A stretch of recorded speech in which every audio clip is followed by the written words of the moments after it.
नमः श्री जानकी वल्लभो विजयते श्री रामचरितमानस सप्तम सोपान उत्तरकांड श्लोक केकी कंठावनीलम सुरवर विलस द्विप्रपादाब्ज चिन्हम शोभाढ्यम पीतवस्त्रम सरसिजनयनम सर्वदा सुप्रसन्नम पानौ नाराच चापम कपिनिकरयुतं बंधुना सेव्यमानं नौमीढ्यं जानकीशं रघुवरमनीशं पुष्पकारूढ रामं कौसलेन्द्रपदकंज मंजुलौ कोमलावज महेश वंदितो जानकी कर सरोज लालितौ चिंतकस्य मन भृंग संगिनो कुंद इंदुदर घोर सुंदरम अंबिकापतिं भीष्ट सिद्धिदम कारुणिक कलकंज लोचनम नौमि शंकर मनंग मोचनम।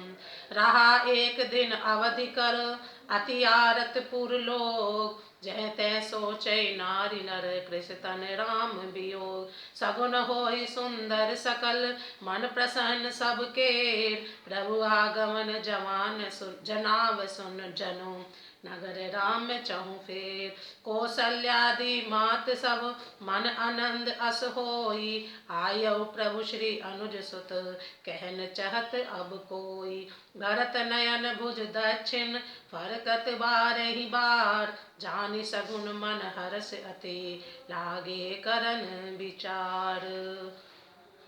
मोर के कंठ की आभा के समान हरिताभ नीलवर्ण देवताओं में श्रेष्ठ ब्राह्मण भृगु जी के चरण कमल के चिन्ह से सुशोभित शोभा से पूर्ण पीताम्बरधारी कमल नेत्र सदा परम प्रसन्न हाथों में बाण और धनुष धारण किए हुए वानर समूह से युक्त भाई लक्ष्मण जी से सेवित स्तुति किए जाने योग्य श्री जानकी जी के पति रघुकुल श्रेष्ठ पुष्पक विमान पर सवार श्री रामचंद्र जी को मैं निरंतर नमस्कार करता हूँ।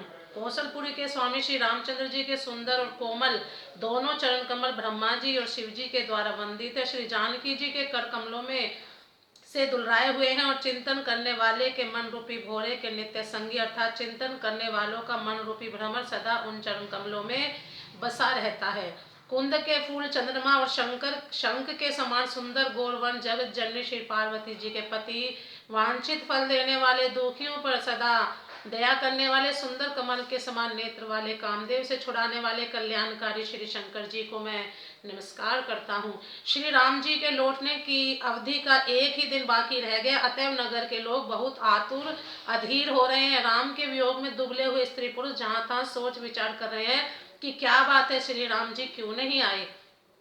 इतने में ही सब सुंदर शकुन होने लगे और सब के मन प्रसन्न हो गए। नगर भी चारों ओर से रमणीक हो गया, मानो ये सब के सब चिन्ह प्रभु के शुभ आगमन को जना रहे हैं। कौशल्या आदि सब माताओं के मन में ऐसा आनंद हो रहा है जैसे अभी कोई कहना ही चाहता है कि सीता जी और लक्ष्मण जी सहित प्रभु श्री रामचंद्र जी आ गए। भरत जी की दाहिनी आंख और दाहिनी भुजा बार बार भड़क रही है। इसे शुभ शकुन जानकर उनके मन में अत्यंत हर्ष हुआ और वे विचार करने लगे। रहु एक दिन अवधि अधारा समुझत मन दुख भयहु अपारा कारण कवन नाथ नहीं आयऊ जान कुटिल किधौ मोहि बिसरायऊ अहे धन्य लक्ष्मण बड़ भागी राम पदार बिहिंद अनुरागी कपटी कुटिल मोहि प्रभु चीना ताते नाथ संग नहीं लीना जो करनी समुझे प्रभु मोरी नहीं निस्तार कलप सत कोरी जन अवगुण प्रभु मान नकाऊ दीन बांधु अति वेदल सुभाऊ मोरे जिय भरोसे दृढ़ सोई मिली है राम सगुन शुभ होई बीते अवधि रही जो प्राणा अधम कवन जग मोहि समाना राम बिरह सागर में भरत मगन मन होत विप्र रूप धरि पवन सुत आय गयौ जनुपोत बैठे देखी कुशासन जटा मुकुट कृषगात राम राम रघुपति जपत स्रवत नयन जल जात। प्राणों की आधार रूप अवधि का एक ही दिन शेष रह गया। यह सोचते ही भरत जी के मन में अपार दुख हुआ। क्या कारण हुआ कि नाथ नहीं आए। प्रभु ने कुटिल जानकर मुझे कहीं बुला तो नहीं दिया। आहा हा लक्ष्मण बड़े धन्य एवं बड़भागे जो श्री रामचंद्र जी के चरणारविंद के प्रेमी अर्थात उनसे अलग नहीं हुए। मुझे तो प्रभु ने कपटी और कुटिल पहचान लिया, इसी से नाथ ने मुझे साथ नहीं लिया। बहुत बात भी ठीक ही है, क्योंकि यदि प्रभु मेरी करनी पर ध्यान देते तो 100 करोड़ असंख्य कल्पों तक भी मेरा निस्तार छुटकारा नहीं हो सकता। परंतु आशा इतनी ही है कि प्रभु सेवक का अवगुण कभी नहीं मानते। वे दीन बंधु और अत्यंत ही कोमल स्वभाव के। अतः मेरे हृदय में ऐसा पक्का भरोसा है कि श्री राम जी अवश्य मिलेंगे, क्योंकि मुझे शकुन बड़े शुभ हो रहे हैं। किंतु अवधि बीत जाने पर यदि मेरे प्राण शेष रह गए तो जगत में मेरे समान नीच कौन होगा। श्री राम जी के विरह समुद्र में दत्त जी का मन डूब रहा था। उसी समय पवन पुत्र हनुमान जी ब्राह्मण का रूप धरकर इस प्रकार आ गए मानो उन्हें डूबने से बचाने के लिए नाव आ गई हो। हनुमान जी ने दुर्बल शरीर भरत जी को जटाओं का मुकुट बनाए राम राम रघुपति जपते और कमल के समान नेत्रों से प्रेमाश्रुओं का जल बहाते कुश के आसन पर बैठे देखा।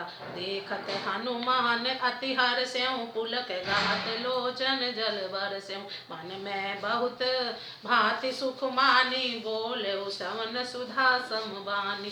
जासु बिरह सोचऊं दिन राति रटहु निरंतर गुण गणपति रघुकुल तिलक सुजन सुखदाता। आयं कुशल देव मुनि त्राता त्रिपुरन जीत सुजस सुर गावत सीता सहित मनुज अनुज प्रभु आवत। सुनत बचन बिसरे सब दुखा जिमि पाहि पियूषा। ओ तुम तात कहाँ ते आए मोहि परम प्रिय बचन सुनाए। मारुत सुत मैं कपि हनुमाना नाम मोहर सुन कृपा निधाना। दीन बंधु रघुपति कर किंकर सुनत भरत भेट उठी। सादर मिलत प्रेम नहीं हृदय समाता नयन स्रवत जल पुलकित गाता। कपि तव दरस सकल दुख बीते मिले आज मोहि राम प्रीते। बार बार बूझी कुशलाता तो कहूँ देहु काह सुन भ्राता। यही संदेश सरिस जग माही कर विचार देखऊं कछु नाही। नाहिन तात उरिन मैं तोहि अब प्रभु चरित सुनावहु मोहि। तब हनुमंत नहाई पद माथा कहे सकल रघुपति गुण गाथा।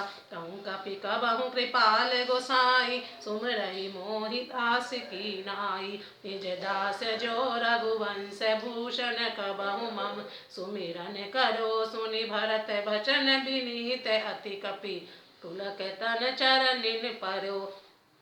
रघुबीर निज मुख जासु गुण गण कहत अग जगन्नाथ सो। काहे न होई बिनीत परम पुनीत सदगुण सिंधु सो। राम प्राण प्रिय नाथ तुम सत्य वचन ममता। पुनि पुनि मिलत भरत सुनी हरसन हृदय समात। भरत चरण सिरुनाई तुरत गयऊं कपि राम पही। कई कुशल सब जाई हर्षि चलऊ प्रभु जान चढ़ी। उन्हें देखते हनुमान जी अत्यंत हर्षित हुए। उनका शरीर पुलकित हो गया, नेत्रों में प्रेमाश्रुओं का जल बरसने लगा। मन में बहुत प्रकार से सुख मानकर वे कानों के लिए अमृत के समान वाणी बोले। जिनके विरह में आप दिन रात सोच करते रहते हैं और जिनके गुण समूहों की पंक्तियों को आप निरंतर रटते रहते हैं, वही रघुकुल के तिलक सजनों को सुख देने वाले और देवताओं तथा मुनियों के रक्षक श्री राम जी सकुशल आ गए। शत्रु को रण में जीतकर सीता जी और लक्ष्मण जी सहित प्रभु आ रहे हैं। देवता उनका सुंदर यश गा रहे हैं। ये वचन सुनते ही भरत जी को सारे दुख भूल गए। जैसे प्यासा आदमी अमृत पाकर प्यास के दुख को भूल जाए। भरत जी ने पूछा, हे तात तुम कौन और कहाँ से आए हो जो तुमने मुझको ये परम प्रिय अत्यंत आनंद देने वाले वचन सुनाए। हनुमान जी ने कहा, हे कृपा निधान सुनिए, मैं पवन का पुत्र और जाति का वानर हूँ। मेरा नाम हनुमान है। मैं दीनों के बंधु श्री रघुनाथ जी का दास हूँ। यह सुनते ही भरत जी उठकर आदरपूर्वक हनुमान जी से गले लगकर मिले। मिलते समय प्रेम में हृदय नहीं समाता। नेत्रों से आनंद और प्रेम के आंसुओं का जल बहने लगा और शरीर पुलकित हो गया। भरत जी ने कहा, हे हनुमान तुम्हारे दर्शन से मेरे समस्त दुख समाप्त हो गए, दुखों का अंत हो गया। तुम्हारे रूप में आज मुझे प्यारे राम जी मिल गए। भरत जी ने बार बार कुशल पूछी और कहा, हे भाई सुनो, इस शुभ संवाद के बदले में मैं तुम्हें क्या दूं। इस संदेश के समान इसके बदले में देने लायक पदार्थ जगत में कुछ भी नहीं है। मैंने ये विचार कर देख लिया, इसलिए हे तात मैं तुमसे किसी प्रकार भी उर्ऋण नहीं हो सकता। अब मुझे प्रभु का चरित्र हाल सुनाओ। तब हनुमान जी ने भरत जी के चरणों में मस्तक नवाकर श्री रघुनाथ जी की सारी गुणगाथा कही।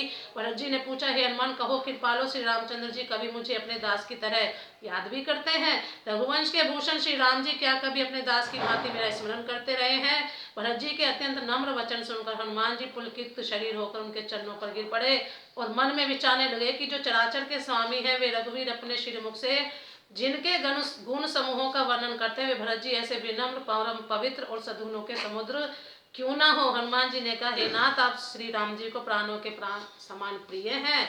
हे तात, मेरा वचन सत्य है। सुनकर भरत जी बार बार मिलते हैं, हृदय में हर्ष समाता नहीं है। फिर भरत जी के चरणों में सिर नवाकर हनुमान जी तुरंत श्री राम जी के पास लौट गए। जाकर उन्होंने सब कुछ कही। तब प्रभु हर्षित होकर विमान पर चढ़कर चले। प्रेम से बोलो जय श्री राम।